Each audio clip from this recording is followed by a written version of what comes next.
पिंकी की शादी कुछ ही दिनों पहले भारतपुर गांव में हो जाती है। एक दिन वो रसोई में काम करते करते गाना गुनगुना रही होती है। तभी उसकी सास आती है।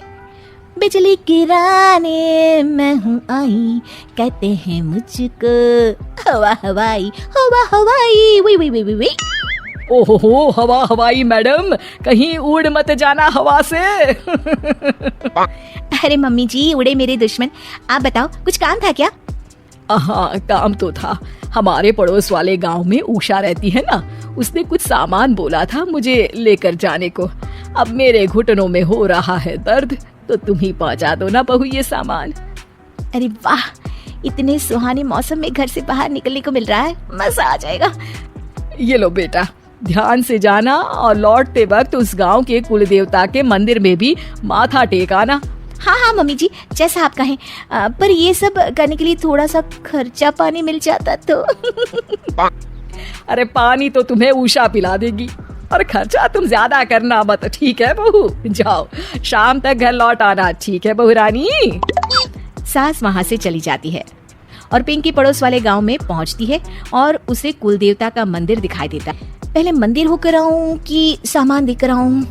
चलो मंदिर ही हो आती हूँ। पिंकी मंदिर के पास जाती है, तभी उसका पैर एक पत्थर से टकराता है।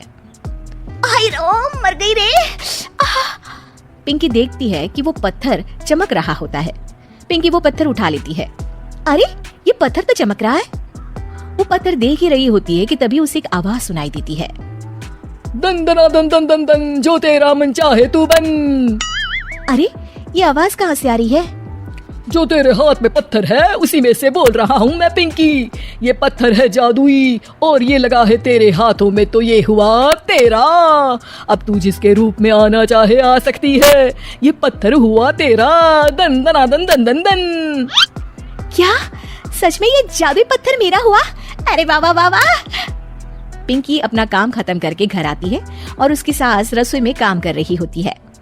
अब वक्त है इस पत्थर का इस्तेमाल करने का। बड़ी थकान हो गई है रास्ते में, सासू माँ से थोड़ी सेवा करवा लेती हूँ। पिंकी पत्थर को हाथ में लेकर अपने ससुर का रूप धारण कर लेती है। अरे ओ कमलेश की माँ, इधर तो आना जरा। क्या हुआ जी, क्यों चिल्ला रहे हैं? अरे मेरे सर में बड़ा दर्द है, जरा सर और कंधे की मालिश तो कर दो। मैं आपको मालिश वाली दिखती हूँ क्या? जाइए, किसी नाई के पास जाइए और कराइए मालिश। जी भर के कराइएगा। अरे तुम ही तो हो मेरी मालिश वाली। तुम्हारे कोमल कोमल हाथों से जब ये खूबसूरत उंगली में बालों में मालिश होती है, आहा, सर दर्द हो या कैसा भी दर्द भाग जाता है। आप भी ना, आपने पहले तो कभी मुझसे ऐसे बातें नहीं की। आइए बैठिए, कर देती हूँ मालिश। पिंकी की सास पिंकी की मालिश कर रही होती है और पिंकी को बड़ा ही आनंद आ रहा होता है। इसे कहते हैं स्वर्ग की जिंदगी। सासू माँ के हाथ किसी हथौड़े से कम नहीं है, पर फिर भी फ्री की मालिश तो मिल रही है ना। वाजी वाजी वाह। कुछ देर बाद पिंकी अपने कमरे में आ जाती है और पिंकी के असली ससुर घर आते हैं। पिंकी की सास अपनी तारीफों से बाहर ही नहीं निकली होती है। सुनिए जी, आज ना आपकी बातों ने तो मन ही मोह लिया मेरा। बातें? कौन सी बातें? अरे वही कि मेरे इतने मुलायम हाथ और इतनी खूबसूरत उंगलियां हैं। ससुर जी को तो कुछ भी समझ में नहीं आता और पिंकी वहां आकर चुपके चुपके उनकी बातें सुनकर आनंद ले रही होती है। अरे मैंने ये सब कब कहा? आज तो मैं जल्दी काम पर चला गया था। अरे अभी मैंने आपकी मालिश की अपने इन्हीं कोमल हाथों से। कोमल? और तुम्हारे हाथ? अरे कमलेश की माँ, तुम्हारे हाथ तो इतने सख्त हैं कि अखरोट ही तोड़ दे। मैंने तो आज तक तुमसे इसलिए मालिश नहीं करवाई। तुम्हारे हाथों को देखकर तो मुझे वो डायलॉग याद आता है, ये 2.5 किलो का हाथ जब किसी पर पड़ता है ना, तो आदमी उठता नहीं, उठ जाता है। सास को गुस्सा आ जाता है। आए बड़े मेरे हाथ को 2.5 किलो का कहने वाले। अरे खुद की तोंद देखी है? बारात का ढोल भी शर्मा जाए देखकर।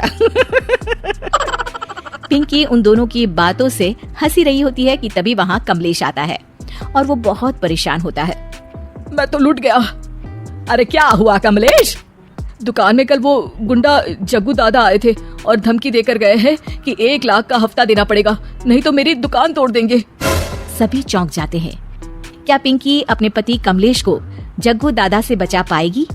जानने के लिए देखिए रूप बदलने वाली बहू पार्ट 2।